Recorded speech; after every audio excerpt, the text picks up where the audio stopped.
So we talked about how teachers affect your education. Whether or not you have a good teacher or a bad teacher, it depends on the student, correct? So therefore, what's education? And how do all these descriptions and all the details, you guys, did you read between the lines? What are they trying to say? In Mike Rose's story, he talks about, at first he's with all these bad teachers, right? The teachers who just kind of toss him aside because they're in this special ed class. They don't mean anything. It's not the 21st century. This is the 1950s. They don't care about kids like that. You're just going to end up working anyways, right? So with that said, how does that like affect education, you know?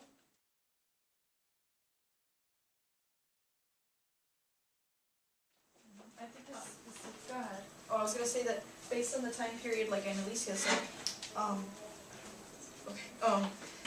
we wrote down time periods and like compared to all the education factors in each reading, you know, there was different things going on in the world also. We have to think and have in consideration of the time period of the 1950s that, you know, David Sedaris and Mike Rose were writing. And like she said that they were being belittled, like it says on 343, the teacher proceeded to belittle everyone in the German whatever. They lacked motivation and to achieve higher goals. So he was basically writing this to say, like, this is what we went through, this is what we had to go through, but we had to achieve bigger things and have our own self-motivation. So that's what I think education was all about, was the student, not the surroundings and not the... Thank you. Not the, like, how do you say it, like their... The atmosphere. The atmosphere, yeah. I definitely agree that the reason why he included all these details was to establish this time period, and he himself was like an education reformer, and I think that was his whole purpose, you know. Right, and we're not even going back to like the whole time period now. Now we're just focusing on education being about the student, okay? Education is an opportunity, okay, that we're given. And it's up to us, not the teachers, because the teachers, believe it or not, they're only here for a payday. Some few, okay? Oh. No offense, Ms. McMillan. But think of it that way, okay? Think of the teachers in this story. Look how they acted. They were only there to get paid, okay? So it's about the student. It's whether or not you take education by the horns and go with it. So I think that's what each thesis was. I think they had the same thesis. It was about the student. Exactly. And their inside, or like their inner self-motivation to achieve and to go to school, to get a better job. Because, like she said, they're just going to end up working. It's the 1950s. Exactly. And I mean, going back to, like, I know we talked about Rose a ton, but going back to, like, the tragedy, it's on page 321, the last paragraph. The tragedy is that you have to twist the knife in your own gray matter to make the defense work. You have to do things yourself if you want things done. The teachers are there to guide you, okay? And I think that's kind of what all these details and all the descriptions are meant. It's meant to just kind of feed us that information. That's it. I was waiting for Annalisa to stand up and, you know, with their cup of coffee, take control of the class. All right, everybody stay put. First of all, one of the things that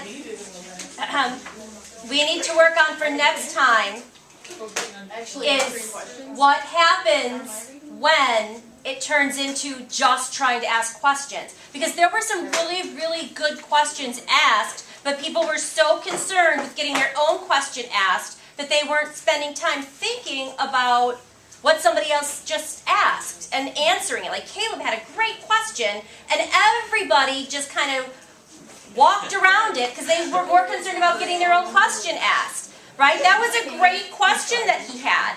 So you have to, like, I know that you are going to get a point for asking your question, but you can't sacrifice the discussion just to get your question in. Yes, dear?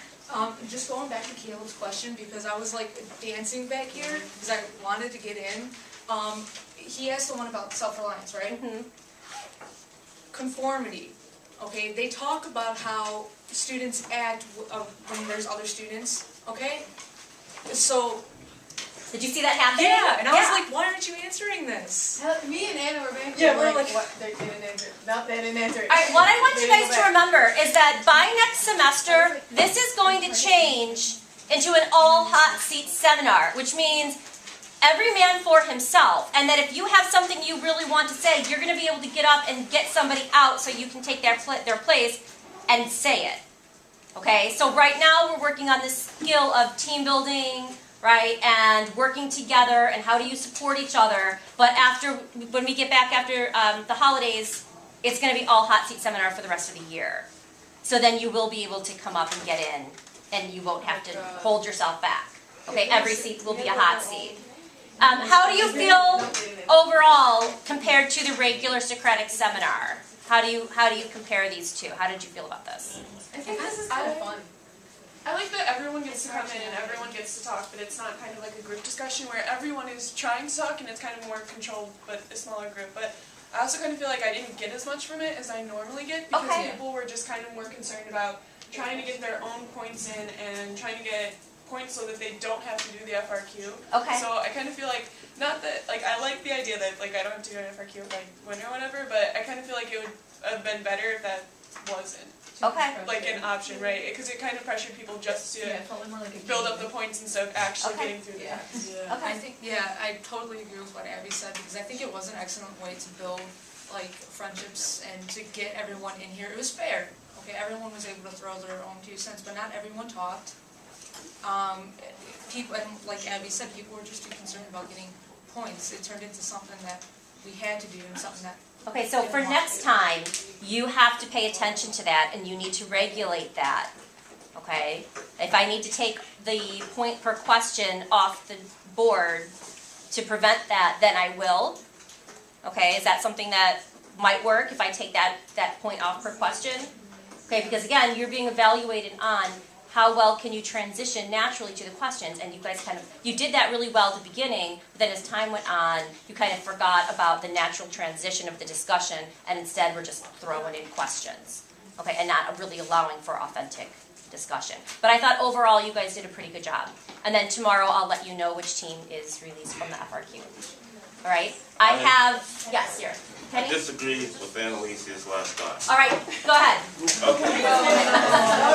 Wait. Everybody sit down, listen to Kenny, you got time. Just hear me out real quick, hear me out. Okay. So he said it relies on the student, but Mike Rose, he would have been in the same situation if it wasn't for the influence of Mr. McFarland. Same with the guy from Me Talk Pretty One. He thought he was at least decent at speaking French, but then his teacher, reassured them and made them feel worse and made them feel like they couldn't talk it, which motivated him to want to speak better French. So I think, in part it's the student, but then it takes that influence in that person to motivate you to try and get that out of you. So I have to agree with you, but I still think you kind of need that. No, yeah, because we all made clear the different influences with the way people are around, and that's why I wish people talked about Caleb's story, because conforming has a big thing to do with how students learn. So yeah, I see where you're coming from. Yeah, I kind of did want to clarify between both. Like, the teachers were an influence. They were, but I mean, the teacher that was the French teacher, she could have beat him down and he could have been like, all right, I suck. But I mean, yeah, she had the influence, but it was his initiative to be like, no, I won't give up, I'm going to push it. So yeah, they were influences, but it depends on you. That was like what I also was teaches how different students learn.